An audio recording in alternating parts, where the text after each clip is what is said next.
All right, so you've learned ethos, ethics, pathos, passion, logos, logic, but the most important is telos. Telos is what is the point, or what's the end result? What is the value you want the audience to walk away with?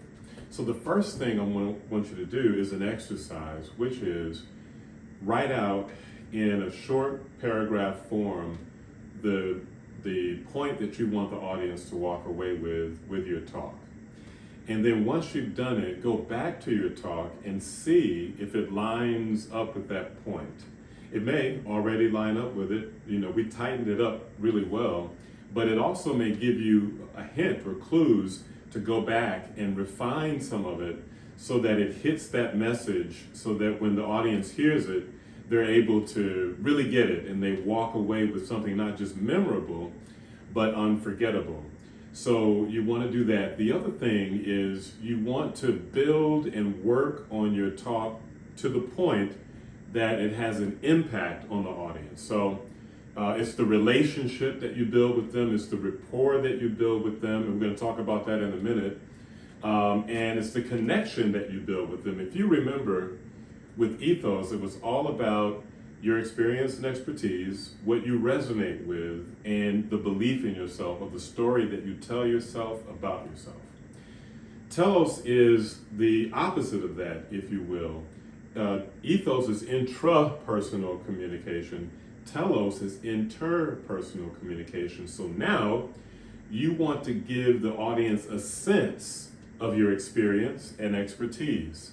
You want them to resonate with what you resonate, and you want them to tell a different story about themselves to themselves.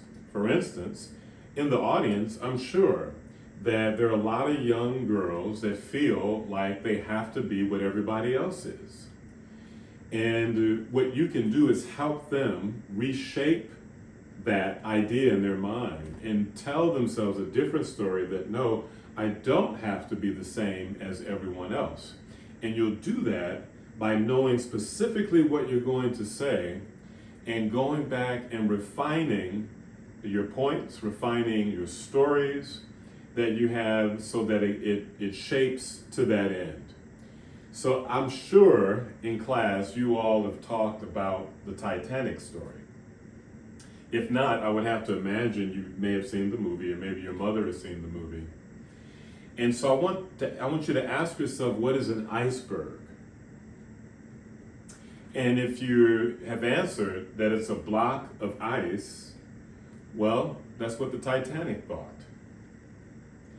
And as it was traveling, it procrastinated as a result of that. And it was too late for it to make a change except to shift a little bit. And they figured that if it just got around it, it probably would bump into it. Everything would be okay because the Titanic is the unsinkable ship. Well, we know the end of that story. It hit the iceberg, and of course, it did sink. It's because that block of ice is not just a block of ice. Underneath the water is a mountain.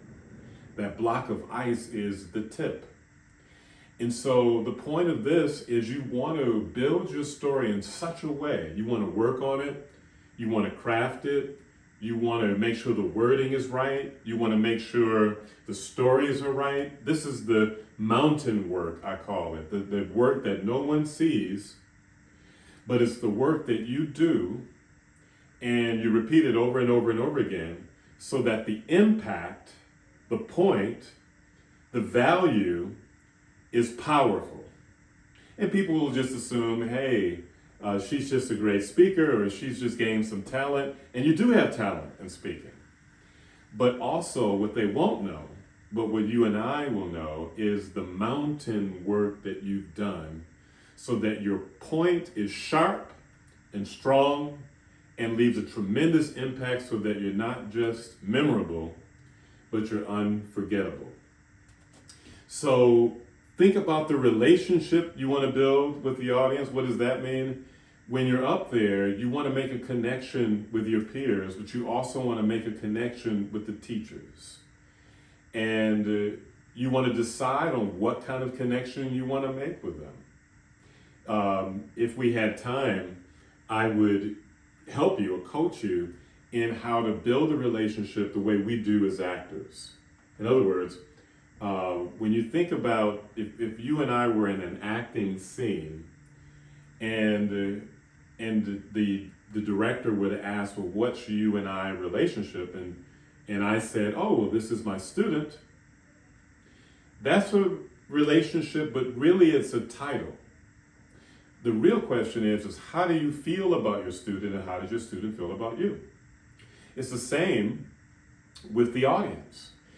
There's going to be your peers and teachers, but that's not the relationship, it's a title. The real question is how do you feel about the teachers and the students, and how do they feel about you? And you can get more specific than that. You can assume yourself to be an advising friend to your classmates. You can assume yourself to be a big sister.